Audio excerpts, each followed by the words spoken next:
Welcome back to CBS News 24/7. I'm Lana Zak. And I'm Errol Barnett. We want to catch you up on the investigation into the attempted assassination of former President Donald Trump. New video shows the sniper team over Trump's left shoulder in the moments before that shooting. And I believe we have the footage for you here. You see them in the center of your screen toward the top of that image. That's the team that killed the gunman, although it's unclear if you see them actually firing their rifles. And you see this is the moment the gunman shot at the president. The sniper team was facing the opposite direction of the gunman, but repositioned less than 2 minutes before the shooting. There was also another sniper team protecting the former president. You can see them in this video here. They're on the top of that building there. Analysis from CBS News confirmed shows that a tree may have obscured this sniper's view of the gunman. And you can see that the gunman had a clear shot at the former president about 460 feet away. I want to bring in now Charles Marino for some analysis. He's the author of the new book, Terrorists on the Border and in Our Country. But it's also really interesting to talk to you, Charles, because you're a former Secret Service agent as well as a former Homeland Security Department advisor. And let's talk about what is coming out of the analysis of the investigation now. The sniper team having an obscured view while the gunman had a clear line of sight. When you look at this, does this look wrong to you? Obviously, now everybody's Monday morning quarterbacking the thing, but should agents have been aware before the shooting took place that somebody needed to have a clearer line of sight there? Yeah, that's why redundancy, Lana, is so important in these overall security operations plans that the Secret Service puts together. Look, the Secret Service owns this and is going to take the hit on it. They have the statutory responsibility for protecting former President Trump. They've got the responsibility, as I said, for not only creating but effectively implementing the overall security plan. And they're also responsible for requesting those state and local assets that we've heard so much about and assigning them appropriately to mitigate threats that have been identified in the days prior to the event taking place. And with like any significant failure, we're going to find other failures as well. And I think one of the areas that we're going to see failures in is in the area of communication.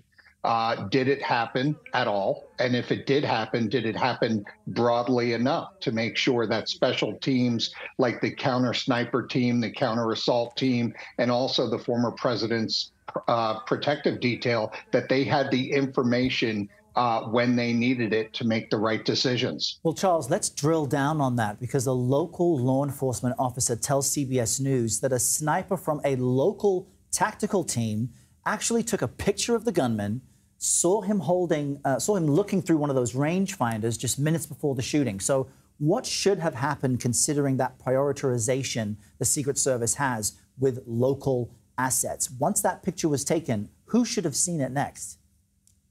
Well, in this situation at the rally, you had a hybrid of special operations teams.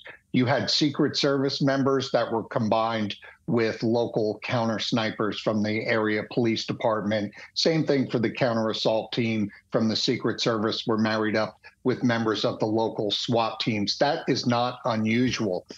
Now, we're also hearing discrepancies in how far out the suspect was identified as being a suspicious person, and even as far as being armed. And so how far out was it required to have that information for people to make the right decisions? For example, we've heard reports of 30 minutes in advance. Well, if that's the case, and the protective detail assigned to the former president has that information, the president should never be brought to the stage. Mm-hmm. He should be held in a secure area until the threat is ultimately resolved, and then it's concluded that there's no additional other threats. When you get in the time frame that you're talking about, Errol, within minutes, now you're talking about this purely being a tactical decision, and that is to mitigate the threat before it can take action. There is no such policy in the Secret Service, as I've heard floating around, that agents have to wait to be fired upon first before they can respond. The Secret Service actually has greater a range of options when conducting their protective mission regarding the use of force. So if they see an imminent threat, they can take action before any action is taken by the suspect.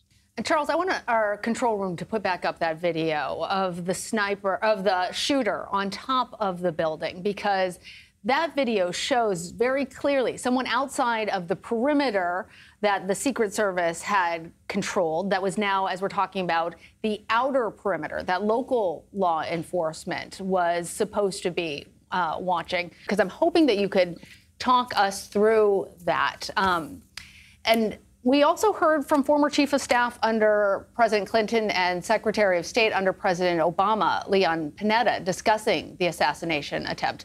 Leon Panetta was on the One Decision podcast. He voiced some similar concerns. Let's play that. To have somebody be able to have access to a roof and be able to fire directly on someone. What happened? Why did they not prevent something like that from happening? It raises serious questions about the level of security. And I know that'll all be investigated. But beyond the investigation of what happened, I think it also raises questions about where we're going as a country. So this clearly raises those questions, and we hear anger. We also heard appreciation for Secret Service members who literally put their lives on the line. But seeing someone on the roof of a building as the former president is speaking, it's being described as a critical failure. What are your thoughts? Well, it is a critical failure because it was such a critical threat that needed to be effectively mitigated, and it wasn't. Look, you don't secure a building from the inside. You're either going to have somebody on the roof of that building, or you're going to have all four sides protected by local law enforcement. And it's up to the Secret Service to make sure that that threat is taken out of play from being considered an ongoing threat. And that needs to be communicated to the counter sniper teams regarding how that building is no longer a threat and how it's being protected by local law enforcement. And that was not done. And that's unfortunate. But there's going to be a lot of things that get looked at here. And this is where the Department of Homeland Security comes into the conversation.